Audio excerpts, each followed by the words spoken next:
இன்றைக்கி நம்ம ரொம்ப டேஸ்டான பச்சை பட்டாணி கிரேவி தாங்க பார்க்க போகிறோம். இந்த பச்சை பட்டாணி கிரேவியை சாதம் சப்பாத்தி பூரியோடு சாப்பிடும் போது டேஸ்ட்டு சூப்பராக இருக்குங்க.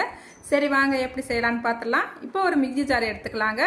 இதில் ஒரு பல்லாரி வெங்காயத்தை நல்லா கட் பண்ணிவிட்டு சேர்த்துக்கலாம். ஒரு துண்டு இஞ்சி சேர்த்துக்கலாம். 6 பல் பூண்டு சேர்த்துக்கலாங்க. 3 தக்காளி பழத்தை நல்லா நீல வாக்கில் கட் பண்ணிவிட்டு சேர்த்துக்கலாம். இது கூடவே ஒரு ஸ்பூனுக்கு கசகசாவை ஒரு 20 நிமிஷம் ஊற வச்சுட்டு இதோட சேர்த்துக்கலாங்க. இப்போ 1.5 ஸ்பூனுக்கு பொரிகடலை சேர்த்துட்டு நல்லா இதை வலுவலுன்னு ஒரு பேஸ்ட்டாக அடித்து எடுத்துக்கலாம்.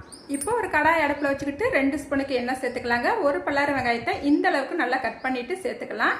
இப்போ இந்த வெங்காயத்தை 1 நிமிஷம் மட்டும் வதக்கிக்கிட்டு அதுக்கப்புறமா ஒரு குடமிளகாயில் பாதி குடமிளகாய் மட்டும் கட் பண்ணிட்டு சேர்த்துட்டு 1 செகண்ட் வதக்கிட்டு எடுத்துக்கலாங்க. இப்போ அதே எண்ணெயிலேயும் ஒரு 1/4 ஸ்பூனுக்கு சோம்பு சேர்த்துக்கலாம். 3 டீஸ்பூனுக்கு வத்தப்பொடி சேர்த்துக்கலாம். வத்தப்பொடி சேர்த்துட்டு நல்லா கலந்து விட்டுட்டு நம்ம அடித்து வச்சிருக்கிற வெங்காயம் தக்காளி பேஸ்ட்டை சேர்த்துக்கலாங்க. அடுப்பை மிதமான தீயில வச்சுக்கிட்டேவும் நல்லா வதக்கிக்கலாம். நல்லா கொதி வர ஆரம்பிச்சிருச்சு. இப்போ மூடி வச்சு ஒரு 5 நிமிஷத்துக்கு அப்படியே விட்டுறலாம். இடையில கலந்து விட்டுக்கலாம். இப்போ பாருங்கள் 5 நிமிஷம் ஆயிடுச்சுது. நல்லா எண்ணெயெல்லாம் பிரிஞ்சு வந்திருக்குது. இந்த நேரத்தில் நம்ம மசாலா பொடி சேர்த்துக்கலாம்.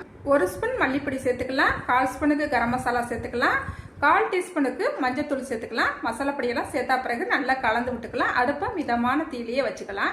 இப்போ பொடிசாக கட் பண்ணிய மல்லி இலையும் சேர்த்துக்கலாங்க. சேர்த்துட்டு நல்லா கலந்து விட்டுட்டு இப்போ நம்ம 1/2 கிலோ பச்சை பட்டாணியை நல்லா உரிச்சிட்டு கழுவிட்டு எடுத்து வச்சிருக்கிறேன். இந்த பச்சை பட்டாணியை நம்ம சேர்த்துக்கலாங்க. சேர்த்துட்டு நல்லா கலந்து விட்டுட்டு இந்த கிரேவிக்கு தேவையான அளவு உப்பும் சேர்த்துக்கலாங்க. இப்போ இந்த கிரேவிக்கு தேவையான அளவு தண்ணி சேர்த்துக்கலாங்க. நம்ம இன்னைக்கு கிரேவியை தான் வைக்க போகிறோம். அதனால் லைட்டாக கொஞ்சமாக தண்ணி சேர்த்துக்கிட்டா போதும். நல்லா கலந்து விட்டுக்குங்க. உப்பு காரம்லாம் கரெக்டாக இருக்கான்னு ஒரு தடவை செக் பண்ணிக்கோங்க.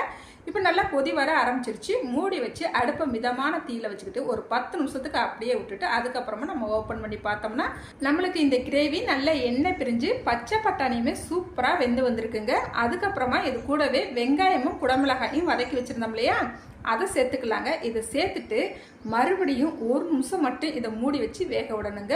1 நிமிஷத்துக்கு மேலே நம்ம இதை வேக விடக்கூடாது. இப்போ பாருங்கள் 1 நிமிஷம் ஆயிடுச்சுது. இப்போ பாருங்கள் நல்லா எண்ணெய் பிரிஞ்சு சூப்பராக நம்மளுக்கு வந்துருச்சுங்க. இந்த நேரத்தில் அடுப்பை ஆஃப் பண்ணிவிட்டு பொடிசாக கட் பண்ணிய மல்லி இலையும் சேர்த்துக்கலாங்க. சேர்த்துட்டு நல்லா கலந்து விட்டுறலாம். இப்போ மறுபடியும் இந்த குழம்ப ஒரு 10 நிமிஷத்துக்கு அப்படியே மூடி வச்சுருந்தீங்கன்னா நல்லா எண்ணெய் பிரிஞ்சு வந்துடுங்க. அதுக்கப்புறமா நம்ம எடுத்து சுட சுட சாதத்தோட இந்த பச்சை பட்டாணி கிரேவியை நீங்கள் ஊற்றி சாப்பிடும் போது அவ்வளோ டேஸ்ட்டாக இருக்குங்க. அது மட்டும் இல்லைங்க, பூரியோடையும் சப்பாத்தியோடையும் சாப்பிடும் போதே இன்னுமே சூப்பராக இருக்குங்க. சரிங்க, இந்த வீடியோ பார்க்குற நீங்கள் இந்த வீடியோக்கு ஒரு லைக் பண்ணிவிடுங்க. அடுத்த ஒரு வீடியோவில் பார்க்கலாங்க. பாய்.